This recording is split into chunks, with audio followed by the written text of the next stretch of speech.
Sometimes history curtain slips.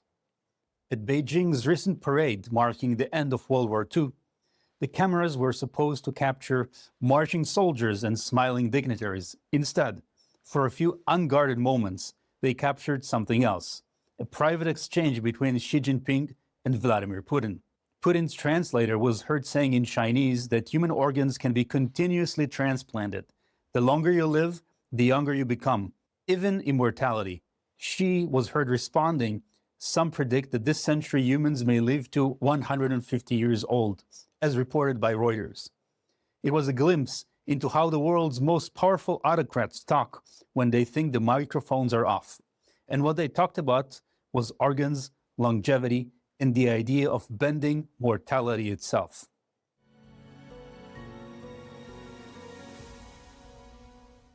Welcome to Global Risk Profile, where we break down the headlines that matter and the ones that should. To most viewers, that sounded like the plot of a dystopian thriller. In fact, it was. In 2005, Hollywood released The Island, a science fiction action movie directed by Michael Bay. The premise was simple but horrifying. Wealthy elites secretly sustain themselves by keeping clones alive. These clones are harvested for their organs whenever their sponsors fall ill. In the film, the residents of a sealed facility believe they're survivors of a contaminated world. They dream of winning the lottery to escape to the island, only to discover that the winning means being cut open for spare parts. It's a story of hidden exploitation, of human life reduced to a commodity, and of propaganda masking atrocity. And here is the eerie part. Within 1 year of that film hitting theaters, in 2006, investigators began uncovering evidence that in China, the dystopian idea was no longer fiction. In July 2006, former Canadian MP David Kilgour and human rights lawyer David Matas published their first report, later expanded into a book called Bloody Harvest. They examined transplant data, hospital records, phone calls, and eyewitness testimony. Their conclusion: beginning in the early 2000s, China's transplant system has grown exponentially, but without any credible explanation of where the organs were coming from. China had no functioning voluntary donation system at the time. Executed death row prisoners could not account for the massive surge in transplants. Yet waiting times for organs in China were often measured in weeks, sometimes days, compared to months or years in countries with ethical donation programs. Kilgour and Matas pointed to the missing variable: prisoners of conscience, especially Falun Gong practitioners, detained by the hundreds of thousands after 1999. Many were reported to have undergone systematic blood testing and medical exams in custody, tests that make little sense for routine detection, but perfect sense for building a live organ bank. At first, these claims sounded too shocking to believe, but over the next decade, more evidence accumulated.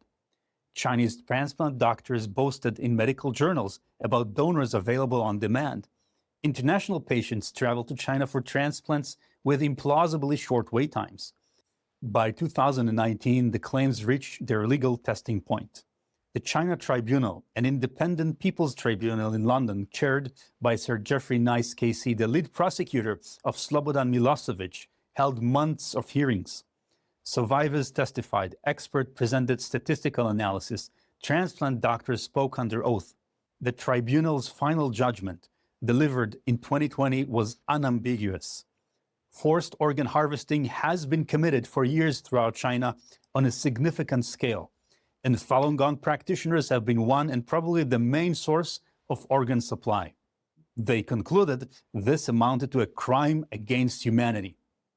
What Hollywood had warned about, what Kilgour and Matas had alleged, the tribunal declared beyond reasonable doubt. Human beings were being killed for their organs. Fast forward to March 2024, before the Congressional Executive Commission on China. Researcher Matthew Robertson testified that until 2015, the PRC's organ transplantation sector was effectively a state-sponsored system of human trafficking and killing on demand. He tried how detainees were blood tested, tissue typed, and then killed when a matching organ was needed. At the same hearing, Cynthia Sun from the Falun Dafa Information Center gave harrowing testimony. She described how Falun Gong practitioners are often examined inside detention centers, sometimes in unmarked vans, by medical staff who never explain why. When the results show compatibility, the prisoner disappears, only for records to show later that a transplant has been carried out in a nearby hospital. This isn't speculation. This is testimony under oath, building on years of evidence and now presented in the halls of Congress. Even within the medical establishment, alarm bells are ringing. A 2019 paper in the BMC Medical Ethics Journal found systematic falsification in China's official organ donation data. Peer-reviewed journals such as the American Journal of Transplantation have published analysis showing impossible growth curves in transplant volume. Medical organizations in the US, Israel, and elsewhere have banned training Chinese transplant surgeons or publishing research that relies on organs of dubious origin. It's one of the rare cases where medical journals are not just debating science, but questioning whether that science itself is built on crimes. Governments are beginning to act. In the United States, the Falun Gong Protection Act passed the House and awaits Senate action. It would sanction individuals complicit in forced organ harvesting, ban their entry into the US, and require regular reporting by the State Department. At the state level, legislators in Texas, Utah, and others have passed laws banning insurance reimbursements for organ transplants obtained in countries tied to forced harvesting.